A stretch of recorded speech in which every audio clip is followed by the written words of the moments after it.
Harry Kane has fueled rumours linking him with a move to Manchester City by failing to report for Tottenham training.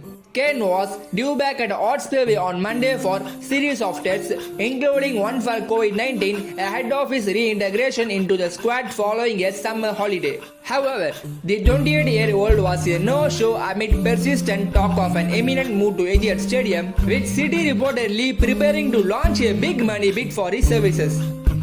Harry Kane's current contract is not due to expire until 2024, but the England international reportedly reached a gentleman's agreement with Spurs chairman Danny Levy last year, which allows him to move on to pastures new this summer.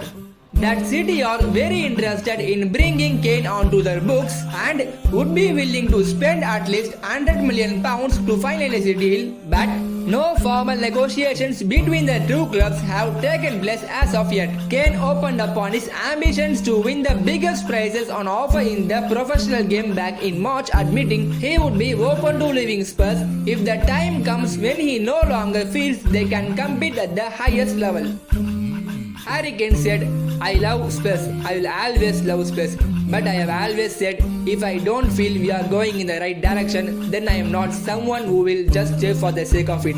I am an ambitious player, I want to become one of the best players." Tottenham finished the 2020-2021 campaign without a single piece of silverware. They are extending their trophyless run to 13 years. Kane would seemingly have a far better chance of success at City. They have won 3 out of the last 4 Premier League titles on offer under Pep Guardiola. Harry Kane made his senior debut for Spurs back in 2011 and he has since appeared in 336 games across all competitions for the club. He has also hit 221 goals to become the second highest goal scorer in their history, with 166 of those coming in the Premier League, which puts him 7th in the all-time list for the competition. Now what do you want to say about Harry Kane? Let us know your thoughts about this. Subscribe to our channel if you wish. We give daily football news for football fans, and don't forget to like this video. This like will motivate us to make the next video, and thanks for watching.